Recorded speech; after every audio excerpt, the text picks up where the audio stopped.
রাসূলুল্লাহ সাল্লাল্লাহু আলাইহি ওয়াসাল্লাম ইরশাদ করেছেন যে আখিরি জামানায় যখন দাজ্জাল আসবে, দাজ্জালের অনুসারী হবে ইহুদিরা, খ্রিস্টানেরা, মুনাফিকরা এবং এক দলের নাস্তিক মার্কা মহিলা। এই জন্য রাসূলুল্লাহ সাল্লাল্লাহু আলাইহি ওয়াসাল্লাম বলেছেন, তোমার স্ত্রী যদি দাজ্জালের প্ররোচনায় দুকায় দুইরা যাইতো গাছায় বের হইয়া ঘর থেকে, তাহলে তার পাকে তোমার খাটের সাথে বেঁধে রাখো, যেন না যায়।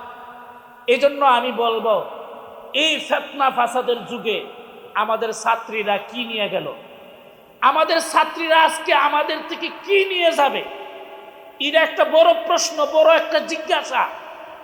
আজকে দাওরে হাদিস এর সমাপনী লাস্টের ক্লাসে একটা জিনিস আমাদের গুরুত্ব সহকারে বিবেচনা করতে হবে। সমস্ত পৃথিবীর যদি ইসলাম বিরোধী হয়ে যায়, সমস্ত পৃথিবীতে যদি ইসলামের দুর্নাম হয় কারো প্ররোচনায়, সমস্ত পৃথিবী যদি ইসলাম বিরোধী স্রোতে চলে, আমার অটল অবিচল থাকতে হবে ইসলামের উপর। হে আমার মা, এই মাদ্রাসা থেকে যারা তোমরা দাওরে হাদিস পাস করেছ, তোমাদের কাছে আমার অনুরোধ, কোনো পরিবেশে, যে কোনো পরিবেশে আমরা যেন হারিয়ে না যাই। আমরা অটল পাহাড়ের মতো দাঁড়িয়ে থাকবো ইসলাম নিয়ে, আমরা অটল পাহাড়ের মতো দাঁড়িয়ে থাকবো কোরআন নিয়ে। আজকে তুমি দাঁড়ায় দেখো না কোরআন নিয়ে, তোমার পরিণতি কি হয়, আল্লাহ তাআলা তোমাকে কি উচ্চ মাকাম দিবেন, একটু দাঁড়ায় দেখো। তোমরা পড়েছ উমর ইবনে আব্দুল আজিজ রাহমাতুল্লাহি আলাইহির জীবনীতে, উমর রাদিয়াল্লাহু তাআলা আনহু একটা রাত্রেবেলা উনি প্রজাদের, সাধারণ মুসলমানদের অবস্থা জানার জন্য বের হইতেন, যাইতেন রাত্রে দেখতেন। উমর রাদিয়াল্লাহু তাআলা আনহু একদিন ঘুরতে ঘুরতে একটা ঘরের কাছে গেলেন, গিয়া শুনতে পেলেন মা তার মেয়েকে বলতেছে যে মা মেয়েরে বলতেছে দুধে পানি মিশাও। তখন মেয়ে বলতেছে, আম্মু খলিফাতুল মুসলিমিন না করছে, দুধের মধ্যে ভেজাল দেওয়া যাবে না? মা বলতেছে সমস্যা নাই, তুমি দুধে পানি মিশাও, খলিফাতুল মুসলিমিন তো আর এখন দেখতেছে না। মেয়ে বলতেছে যদি সকালবেলা উনি জেনে ফেলেন। কোনো বর্ণনায় আল্লামা জাওজি রহমতুল্লাহি আলাইহি লিখেছেন, তখন মেয়ে বলেছিল, আম্মু উমরে যদি না দেখে, উমরের আল্লাহ তো দেখতেছে। সুবহানাল্লাহ। উমর রাদিয়াল্লাহু তাআলা আনহু এই কথাগুলি শুনলেন, শুনে তার যে গেটম্যান আছে, তার সাথে যে বডিগার্ড আছে আসলামকে বললেন, হে আসলাম, তুমি ঘরটা চিহ্নিত করে রাখো, তুমি এই ঘরটা, এই ঘরের দরওয়াজাটা চিহ্নিত করে রাখো, সকালে আমি তোমাকে পাঠাবো। উমর রাদিয়াল্লাহু তাআলা আনহু চলে গেলেন। সকালে আসলামকে দিয়া লোকটুক দিয়া পাঠায় দিলেন। মহিলার মেয়েকে উমরের দরবারে উপস্থিত করা হলো। দেখা গেল এই মহিলার স্বামী ইসলামের জন্য যুদ্ধে শাহাদত বরণ করছেন, মার মেয়ে আছে, মেয়েটা বিধবা, স্বামী নাই। আর মেয়ের মা বিধবা, স্বামী নাই, মেয়েটা হলো কুমারী। হযরত উমর ফারুক রাদিয়াল্লাহু তাআলা আনহু মেয়েটার এই সততায় এতটুকু আকৃষ্ট হলেন, তার ছেলে আসেমকে দিয়া মেয়েটার বিবাহ করায় দিলেন। আসেম হলো খলিফাতুল মুসলিমিন, অর্ধ জাহান, অর্ধ পৃথিবীর প্রেসিডেন্ট, অর্ধ জাহানের প্রেসিডেন্টের ছেলের সাথে মেয়েটার ধার্মিকতার কারণে, সততার কারণে বিয়ে হয়ে গেল। আজকে আমি আমার মা বোনদেরকে, গার্জিয়ানদেরকে বলবো, আল্লাহ তাআলা আপনাকে যা দিয়েছেন অটল অবিচল পাহাড়ের মতো থাকো। এই মেয়ে আসেম রাদিয়াল্লাহু তাআলা আনহু বিয়ে করার পরে এই মেয়ের গর্ভ থেকে আরেকটা মেয়ে হলো। তার গর্ভ থেকে বনু উমাইয়ার জালিমরা আহলে বায়াতের বিরোধিতা করেছে। বনু উমাইয়ার জালিমরা, বলতেছিলাম ইসলামের প্রথম যুগে হযরতে আলী রাদিয়াল্লাহু তাআলা আনহু, মুয়াবিয়া রাদিয়াল্লাহু তাআলা আনহুর পরে বনু উমাইয়াদের কাছে যখন ক্ষমতা চলে গেল, একের পর এক বনু উমাইয়ারা, একের পর এক বনু উমাইয়ারা জালেম শাসক তারা আসতেছিল। হযরতে উমর ইবনে আব্দুল আজিজ রহমতুল্লাহি আলাইহি বনু উমাইয়া বংশের ছিলেন, কিন্তু তার পিতা এই আসিম রাদিয়াল্লাহু তাআলা আনহু এই যে আল্লাহওয়ালা একজন মহিলাকে বিয়ে পড়ায় দিলেন উমর আব্দুল খাত্তাব, তার গর্ভের সন্তান যে মেয়ে, এই মেয়ের গর্ভ থেকে উমর ইবনে আব্দুল আজিজ জন্ম নিলেন। উমর ইবনে আব্দুল আজিজ ছিলেন ইসলামের পঞ্চম খলিফা। তিনি ইসলামের খেলাফতকে মুলকিয়ত থেকে এই আহলে বাইয়াত বিরোধী এবং খেলাফতে রাশেদা বিরোধী যে মুলকিয়ত শুরু হয়েছিল, ওখান থেকে খেলাফত ব্যবস্থায় ইসলামী শাসন বিভাগকে নিয়ে গেছেন। এমন একজন মহিলার গর্ভের সন্তান, যে মহিলা দুধের মধ্যে পানি দিতে নিষেধ করেছে। আজকে আমি বলবো যে আপনি, আমাদের সময় এসেছে, একটা মেয়ে ইচ্ছা করলে একটা পরিবারকে, একটা সমাজকে আল্লাহর রাস্তায় নিয়ে আসতে পারে। আমি এখানে স্মরণ করতে চাই, তাতারিরা ছিল। তাতারিদের সময়ে সমস্ত বাগদাদ মুসলিম খেলাফত ধ্বংস করে দেওয়া হয়েছে, কোটি কোটি মুসলমানকে হত্যা করা হয়েছে। আমি যদি একটু ইতিহাস থেকে বলি, খাওয়ারিজম যে রাজ্যটা ছিল, যে যার প্রেসিডেন্ট ছিলেন মোহাম্মদ আলাউদ্দিন শাহ, মোহাম্মদ আলাউদ্দিন শাহ খাওয়ারিজমের প্রেসিডেন্ট ছিলেন, বাদশাহ ছিলেন। তার রাজ্য তাতারিরা ধ্বংস করে দেয়। তার রাজ্য ধ্বংস করার পরে খাওয়ারিজম শাহ এর খাওয়ারিজম এলাকার রাজধানী ছিল সুরগঞ্জ। সুরগঞ্জ এই তাতারিরা দখল করে নেয়। সুরগঞ্জের দখল করে তাতারিরা, সুরগঞ্জ দখল করে, শুধু সুরগঞ্জে 1 লক্ষ মুসলমানকে হত্যা করে। তাতারিরা হত্যা করে নারী এবং শিশুদেরকে বন্দী করে নিয়ে যায়। এদের নিয়ম ছিল যে মুসলমান পুরুষদেরকে হত্যা করে নারীদেরকে ধরে নিয়ে যায়, নারীদেরকে যৌন দাসী বানান। এই যৌন দাসীদের মধ্যে প্রেসিডেন্টের মেয়ে আলাউদ্দিন শাহ, মোহাম্মদ আলাউদ্দিন শাহর মেয়েও ছিল। তার নাম ছিল রাসালা, রাসালাও ছিল।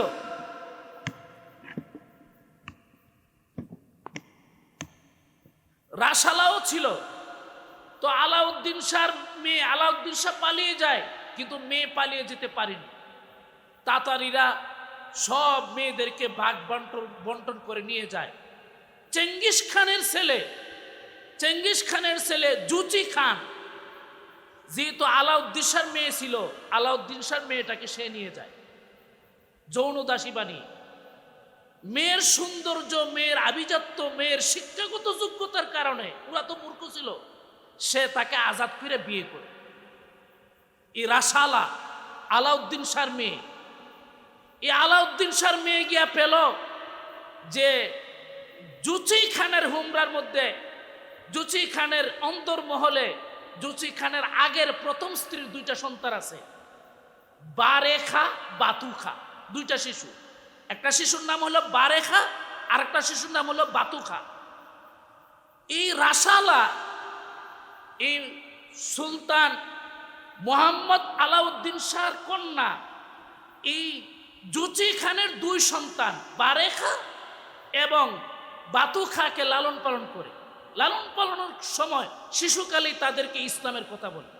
ওরা তো অমুসলিম, ওরা তো নাস্তিক, এবং ইসলামের দিকে দুটা ছেলেকে আকৃষ্ট করে ফেলে।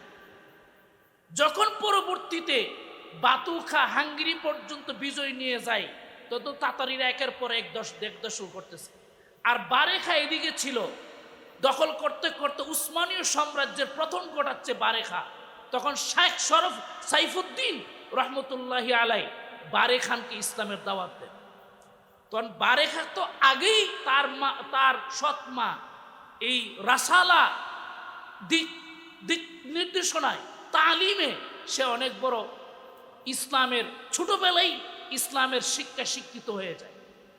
এই বারেখা তখন মুসলমান হয়ে যায়, মুসলমান হয়ে চেঙ্গিস খানের নাতি মুসলমান হয়ে গেছে। সে চেঙ্গিসদের বিরুদ্ধে, মঙ্গলদের বিরুদ্ধে প্রেসিডেন্ট হইয়া, বাদশা হইয়া আবার যুদ্ধ শুরু করে। তখন উসমানীয় সাম্রাজ্য তার দ্বারা রক্ষা পায়। মুসলমানদের অস্তিত্ব পৃথিবীতে বারেখার দ্বারা রক্ষা পায়। এই বারেখারে মুসলমান বানাইছে একজন নারী। তা আমি বলবো যে আসুন আমাদের ছেলেরা, আমাদের মেয়েরা, আজকে যারা দাউরায়, আজকে যারা এই মাদ্রাসা থেকে আমাদের মেয়েরা দাউরায় হাদিস পাশ করে যাচ্ছে, তারা ইচ্ছে করলে এই রাসালার মতো, ইচ্ছে করলে উমর রাদিয়াল্লাহু তাআলা আনহু যে মহিলাকে পুত্রবধূ বানিয়েছে, সেই মহিলার মতো আল্লাহওয়ালা বুজুর্গ এখনো তৈরি করতে পারে। আমাদের এই ফিতনা ফাসাদের সময় মনে রাখতে হবে, দাজ্জাল আসার আগে দাজ্জালীয় সভ্যতা আমাদেরকে গ্রাস করেছে। দাজ্জাল আসার আগে, দাজ্জালে তো মেয়েদেরকে বের করবে। দাজ্জাল আসার আগে মেয়েরা বাড়ি থেকে বের হয়ে গেছে। মুহতামিমের স্ত্রী, ইমাম সাহেবের স্ত্রী, হুজুরের স্ত্রী বুরকা ফিরে ফিরে মার্কেটে, কোনো কাজ নাই। কি কয়, আমরা তো বুরকা পরে যাচ্ছি। শুনুন, আপনি বুরকা পরেন আর 70 তবক বুরকা পরেন, 70 তবক কাপড় পরেন, একান্ত প্রয়োজন ছাড়া মার্কেটে এবং বাইরে যাওয়া যায় না, এটা মনে রাখবেন। আজকে এই কথাটা আমার বলতে হয়। ফুকায়ে একরাম ফিতনার কারণে, ফাসাদের কারণে আমাদেরকে, আমাদের মেয়েদেরকে রাসূলুল্লাহ সাল্লাল্লাহু আলাইহি সাল্লামের পরবর্তী জিন্দেগি নিয়ে খুলাফায়ে রাশেদার যুগে হযরত আয়েশা সিদ্দিকা, তারা মহিলাদেরকে নামাজ পড়তে মসজিদে যেতে নিষেধ করেছে। নামাজ পড়তে মসজিদে যেতে কি করেছেন? নিষেধ করছেন। যেখানে নামাজ পড়বে একটা মহিলা, আল্লাহর ইবাদত করবে, শুধু বাহিরে বের হওয়ার কারণে, বাহিরে বের করার কারণে, এটার আওয়াজ আমার কানুই লাগতেছে, আমার কানুই খারাপ লাগতেছে, এটার আওয়াজ এত বিকট আওয়াজ হইতেছে। বক্সটা আর একটু ওই দিকে দেওয়া যায় না? বক্সের আওয়াজ তো বেশি হয়ে গেছে, অনেক বেশি প্রতিধ্বনি লাগতেছে।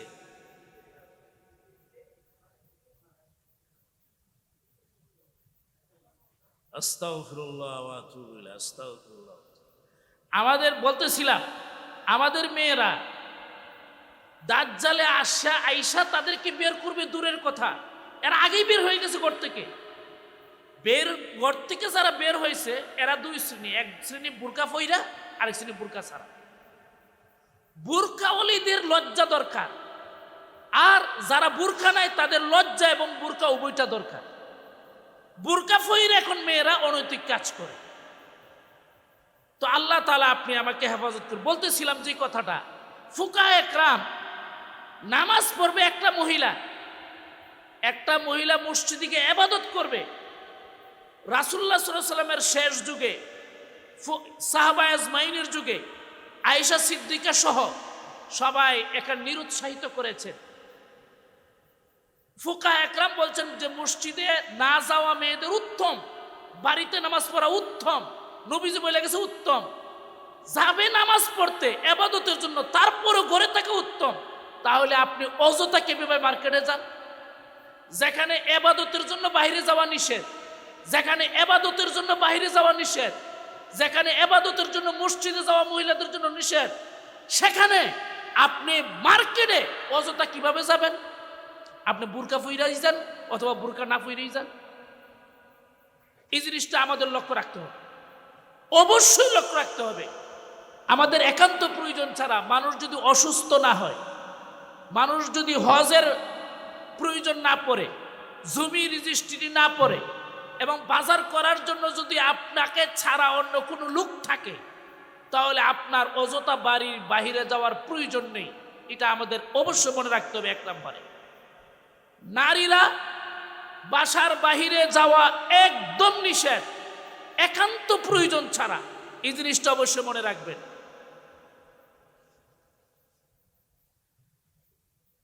প্রিয় ছাত্রীরা, আপনাদেরকে কিছু কথা নসিহত বলতেছি, মনে রাখার চেষ্টা করবেন।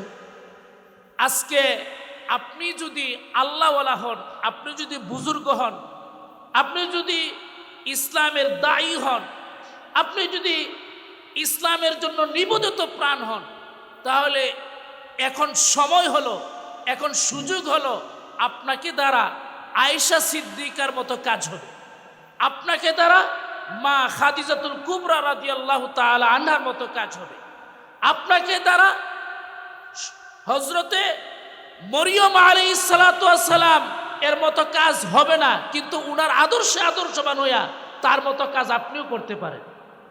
আপনি মডেল বানাবেন কাদেরকে, আপনি কাদেরকে বানাবেন আদর্শ, এটা আপনার মনে রাখা উচিত। আজকে আমাদের মেয়েরা হাদ্দাসানা এত ফাতেমাতু জোহরার জীবনী পইরা, এত এত মুসলিম মনীষীদের জীবনী পইরা, আজকে আমাদের মেয়েরা আমাদের ইতিহাস জানে না। এটা আমাদের অবশ্যই লক্ষ্য রাখতে হবে। ইসলামের উপর অটল অবিচল থাকতে হবে। যে কথাটা আমি বলতেছিলাম যে হাদিস পড়ার সৌভাগ্য আপনি আমার হয়েছে। আমি যেখানেই যাব সেখানে একটা মিনি মাদ্রাসা হবে। আমি সংসারে যাই, আমি গৃহের কাজ করি, আমি যে কোনো কাজ করি না কেন ইসলামের উপর থাকতে হবে। আমার শাশুড়ি আছে, আমার ননদ আছে, আমার শাশুড়ির আরো 2টা ছোট মেয়ে আছে। দেখেন হযরতে জাবের রাদিয়াল্লাহু তাআলা আনহুর আদর্শ। জাবের রাদিয়াল্লাহু তাআলা আনহু নবীজিকে বললেন, ইয়া রাসূলুল্লাহ আমি বিয়ে করেছি। নবী জিজ্ঞাসা করার পর বললেন, এরপরে নবীজি বললেন যে হাল্লা বিকরান আম সাইবান, বিকরান আম সাইবান, তুমি কি বাকেরা বিয়ে করেছো নাকি সাইবা বিয়ে করেছো? হযরতে জাবের রাদিয়াল্লাহু তাআলা আনহু জবাব দিলেন যে আমি সাইবা বিয়ে করেছি। নবীজি বললেন হাল্লা বিকরান, তুমি বাকেরা কেন বিয়ে করো নাই? তখন হযরত জাবের রাদিয়াল্লাহু তাআলা আনহু বললেন যে ইয়া রাসূলুল্লাহ, আমার পিতা ইন্তেকাল করেছেন, 9 জন মেয়ে রেখে গেছেন অথবা 6 জন মেয়ে রেখে গেছেন, এরা অনভিজ্ঞ। আমি একজন বয়স্ক মেয়েদেরকে বিয়ে করছি যেন সে তাদেরকে এলেম শিক্ষা দিতে পারে, নখ কেটে দিতে পারে, সে তাদেরকে আদব আখলাক শিক্ষা দিতে পারে। তাহলে এখানে আমি যে কথা বলবো, প্রতিটা মুসলিম মেয়ে আদব বলা হবে, আখলাক বলা হবে, এলেম বলা হবে। কারণ নবীজির হাদিস বলে, জাবেরেরই হাদিস বলে যে মুসলিম মেয়েরা আদব হলা হবে, আখলাক হলা হবে, মুআল্লিমা হবে। সে গৃহিণী হোক, সে ডাক্তার হোক, সে ইঞ্জিনিয়ার হোক, যে কোনো জায়গায় সে যাক না কেন, প্রত্যেকটা মুসলিম মহিলা মুআল্লিমা হবে। মুআল্লিমা আপনি অন্য কারো না হন, আপনার ছেলের হতে পারেন, আপনার মেয়ে হতে পারেন। এই জন্য ইসলামের দরদ আপনি আমার দিলের মধ্যে আসুক, সবাই বলে আমিন। আজকে যারা ফারেক হয়ে যাচ্ছেন, নসিহতের সুযোগ হয় না আমাদের, আমরা হাদিসের তাওদি, হাদিসের তাশরী বর্ণনা করতে করতে আমাদের সময় অতিবাহিত হয়ে যায়। হাদিসের ফায়দা, হাদিসের ফাওয়ায়েদ, হাদিসের তালিম, হাদিসের শিক্ষা, এগুলির সময় আমাদের থাকে না। আমরা অনেক সময় হাদিসের দৌড়, হাদিসের দরস, হাদিসের ইবারত পড়তে পড়তে আমাদের সময় হয়ে যায়, হাদিসের মুলাখাস আমরা নিয়ে যেতে পারি না। এজন্য সবার প্রতি আমার আহ্বান, বুখারী শরীফের 1ম খণ্ড 2য় খণ্ড পারলে সাথে রাখবেন, মুসলিম শরীফের 1ম খণ্ড 2য় খণ্ড পারলে সাথে রাখবেন। আপনারা যদি পারেন তিরমিজি শরীফ, আবু দাউদ শরীফ, নাসাই শরীফ, দারাকুতনি এগুলি রাখবেন। এগুলি হইল আমাদের পুঁজি, এগুলি হলো আমাদের পাথেয়। আমরা আজকে যদি আপনি মুআল্লিমা না হন, আপনি আজকে দাইয়া না হন, তাহলে আপনি আরেকটা বাতিল ফিরকার আপনি অনুসারী হয়ে যাবেন। আপনি রাব্বুন আল্লাহর, আমাদের ছাত্রীরা রাব্বুন আল্লাহ সম্পর্কে জানে না, আমাদের ছাত্রীরা আহলে হাদিস সম্পর্কে জানে না, আমাদের ছাত্রীরা কাদরিয়া রাফিজিয়া সম্পর্কে জানে না, আমাদের ছাত্রীরা কোনটা বাতিল ফিরকা কোনটা হক পর্দা জানে না। আহলে হাদিসদের 3টা হাদিসের ঢেস খাইয়া হেতে ফইরা যায়। এত বড় বড় কিতাব তুমি পড়লা, উলুমের এলেমের সাগর তুমি সাঁতার কাটলা, কিন্তু তুমি হাদিস জানবা না কেন? 5,000, 5 লক্ষ, 10 লক্ষ, কোটি হাদিস তুমি পড়লা, কিন্তু তোমার ভিতরে একটা হাদিস নাই। তাহলে এই হাদিস পড়া তোমার কি লাভ হইল? ফাজাইলেরও হাদিস নাই, মাসাইলেরও হাদিস নাই, তাহলে এত লেখাপড়া করে তোমাদের কি হলো? এই জন্য অত্যন্ত দরদ, অত্যন্ত আফসোসের সহিত কথাগুলি বলতেছি, যদিও কিছুটা আমি আবেগপ্রবণ হয়ে গেছি। তোমাদের প্রতি আহ্বান হলো যে চলো রাসূলুল্লাহ সাল্লাল্লাহু আলাইহি সাল্লামের যে হাদিসগুলি আমরা পড়েছি, এই হাদিসগুলি আমাদের সাথে করে নিয়ে যায়। আমাদের দিলে তো অতগুলি নাই, দিলে তো মুখস্থ নাই, তো আমাদের কিতাবগুলি সাথে করে নিয়ে যায়। দাওরা হাদিস পর্যন্ত লেখাপড়া করে আমার লেখাপড়া করার একটা সুযোগ হয়েছে, আমার একটা মালাকাত, একটা যোগ্যতা, একটা ইস্তেদাদ, লিয়াকত হাসিল হওয়া হয়। এই জন্য যদি তুমি কিতাবটা সাথে করে নিয়ে যাও, কোনো একটা বিষয়ের হাদিস তুমি জানতে পারবা, কোনো একটা হাদিস কিতাব বের করলে তুমি পাইবা। আর একটা বিষয়, আমরা ছাত্রীরা, বেশিরভাগ আলেম ওলামারা, আমরা এখন, আমি বলবো আমার ভিতর শুকায়া যায়, 2 দিন পরে পরে মনে হয় যে আমার ভিতরে হেদায়েত শূন্য হয়ে গেছে। সোহবতের একটা বিরাট একটা তাসির আছে। যদি তুমি মেয়ে মানুষ, তোমার সোহবত দরকার, কারদের সোহবত নিমা? মাদ্রাসায় যদি একটু কিছুদিন পরে পরে আসো, আইসা মাদ্রাসার পরিবেশে তুমি একটু দেখা সাক্ষাৎ করো, যারা শিক্ষিকা আছে তাদের সাথে কথা বলো, যে মাদ্রাসার যে কোনো একজন আফার তোমার আখলাক ভালো লাগে, এই আফাকে একজন মডেল বানায় আফার কাছে তোমার সমস্যাগুলি বলো। অথবা তোমার কারো মনে চাইল না, যে কোনো একজন আলেমের স্ত্রীরা যদি স্কুলেও পড়ে, আলেমের স্ত্রীরা যদি কলেজেও পড়ে, আলেমের কাছে বিবাহ বসার কারণে আলেমের সুহবতে আলেমের স্ত্রীরাও আল্লাহওয়ালা হয়ে যায়। বেশিরভাগই এমন আছে।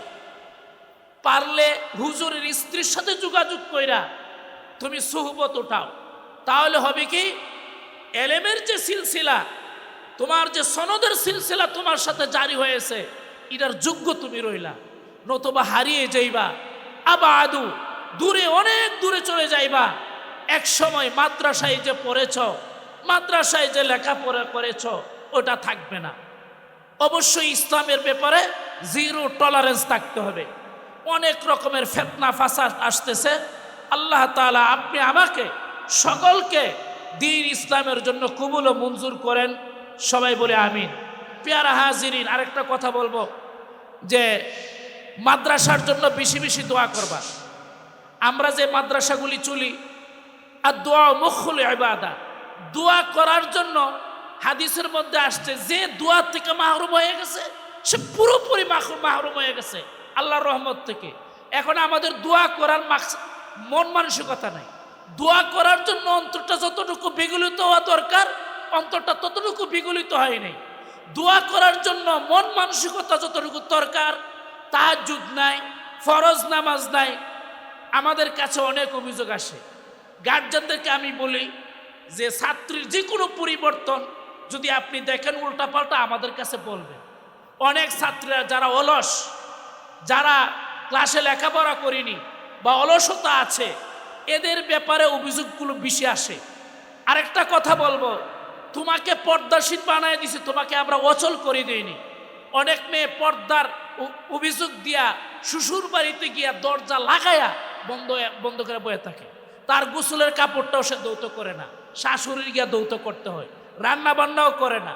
একটা উসিলা পাইছে পর্দা। পর্দার জন্য কি ঘরের দরজা, আপনি ভিতরের বাড়ির দরজা আপনি বন্ধ করে রাখবেন? ইসলাম কি এটা শিক্ষা দিয়েছে? বাড়ির ভিতরে তুমি রুমের ভিতরে দরজা লাগাইয়া মোবাইল টিপো, আর শাশুড়ি ডাকলে বৌমা আমার পর্দা নষ্ট হইব। আপনি আপনার পর্দাও রক্ষা করবেন, সংসারের কাজও করবেন। আমি বলে দিই একটা কথা, সাবধান, আপনি আব্রার থেকে বইরা যান, আর আমার মাদ্রাসা থেকে বইরা যান, আর আশরাফুল উলুম থেকে বইরা যান। আপনি যাতে অকিছু না হন, আপনার দ্বারা যাতে কোনো দুর্নাম না হয়, এটা আপনারা মনে রাখবেন। আপনি পর্দার দুহাই দিয়া শাশুড়ির কোনো কাজ করলেন না। ওই দিন আমার কাছে এক লোক আসলো, হুজুর আমার ছেলেরে, আমার মাদ্রাসার না আরেক মাদ্রাসার, হুজুর আমার ছেলেরে বিয়ে করেছে, বৌমা তো পর্দার কথা বললা রুমের দরজা লাগায়া একেবারে বন্ধ করে। কিন্তু পর্দার কথা কই বললেও ওনার কাছে মোবাইল টিকে আছে, টাচ মোবাইল। এখন উনি দরজা খুলে না, খানার সময় খানাটা দিতে হয়, শাশুড়ি গিয়ে আপনার কাপড় ধুয়ে দিত। আমরা তোমাদেরকে অকিছু বানায় দেই নাই। পর্দা নিশিনও তোমার হতে হবে, তোমার মুআল্লিম শিক্ষিকাও হতে হবে, সাংসারিক কাজের জন্য তোমার দক্ষ হতে হবে, বাচ্চা কাচ্চা লালন করতে হবে, ইসলামের ঝান্ডা তোমাকে বহন করতে হবে, প্রয়োজনে যুদ্ধ করতে হবে ইসলামের জন্য। হযরতে আয়েশা সিদ্দিকা কি যুদ্ধ ময়দানে যান নাই? হযরতে আজওয়ার তিনি কি যুদ্ধ ময়দানে যান নাই? হযরতে উম্মে সালমা কি যুদ্ধ ময়দানে যান নাই? হযরতে আসমা রাদিয়াল্লাহু তাআলা আনহা কি যুদ্ধ ময়দানে যান নাই? হযরতে ফাতিমাতুজ জোহরা কি যুদ্ধ ময়দানে যান নাই? হ্যাঁ, গিয়েছেন। সময়ে পর্দা করতে হবে। মূল কথা, ইসলামের সৈনিক হওয়া লাগবে আপনাকে। আপনি যেন একজন সংসার বুঝা না হন। সংসার একান্নভুক্ত হইলে পর পুরুষরা যেন না দেখে এবং সংসারে যারা আছে আপনার গায়রে মাহরাম অথবা দেওয়ার, তারা যেন না দেখে, ওই ব্যবস্থাও আপনাকে দেখতে হবে, আপনাকে করতে হবে। আপনার যদি ছাগল ডিগলা দেওয়া লাগে, খুঁড়া দেওয়া লাগে, আপনি বুরকা পরে যান, এটা প্রয়োজন। কিন্তু আপনি বাজারও যাবেন, গিয়ে ঘুরবেন বুরকা পরে, এটা প্রয়োজন না। এটা অনেক কষ্টের সহিত কথাটা বলতে হয়। আপনি ঘরের ভিতরে দরজা লাগায় বসে থাকেন পর্দার জন্য, আর বুরকা পরে গিয়ে সারাদিন বাজারে গিয়ে ঘুরেন, ওইটা তখন পর্দা নষ্ট হয় না। শুনেন, সংসারের কাজ আপনার করা লাগবে। যদি দেখেন যে আমি টিউবওয়েলে গেলে আমাকে দেখে ফেলবে, তাহলে আমি বলবো আপনি বুরকা পরে যান। আপনি যদি দেখেন যে আমার শ্বশুরের গাভীটা এটা ঘাস খাওয়াইতে হয়, মাঠে নিতে হয়, এটা আমার যেতে হবে, তাহলে আপনি বুরকা পরে যান। বাড়ির পিছনে মাঠ, এখানে বাড়ির সাথে যদি ছাগলকে পানি দিতে হয়, গরুকে পানি দিতে হয়, যদি গুসলা করে কাজ করতে হয়, আপনি কাজ করবেন। পরপুরুষ দেখার আশঙ্কা হইলে আপনি নেকাব পরিধান করে যাবেন, বুরকা পরে যাবেন, কিন্তু কাজ করবেন। মোট কথা যে কথাটা বুঝাচ্ছিলাম, আজকে এই ফাতনা ফাসাদের সময়, আজকে ইসলামের এই দুর্নাম মিডিয়াগুলি দুর্নাম করতেছে। আমাদের এমনভাবে চলতে হবে যেন ইসলামের সঠিক দিক নির্দেশনা জাতি পায়, এবং ইসলামটা এই জাতির জন্য রক্ষা কবচ, ইসলামটা বিশ্ববাসীর শান্তির জন্য রক্ষা কবচ। ইসলাম আধুনিকতার বিপরীত না, ইসলাম সকলকে শান্তিতে এবং নিরাপত্তার সহিত পৃথিবীতে বসবাসের গ্যারান্টি দেয়। আজকে সমস্ত বিশ্বে আগুন জ্বলছে, সমস্ত বিশ্ব মুরুলদের কাছে মানুষ জিম্মি। এখন যদি আরেকটা কথা বলতে হয়, ওইদিকে আর যাব না। আল্লাহ তাআলা আপনি আমাকে সকলকে ইসলামের সৈনিক হিসাবে কবুল ও মঞ্জুর করেন, সবাই বলি আমিন।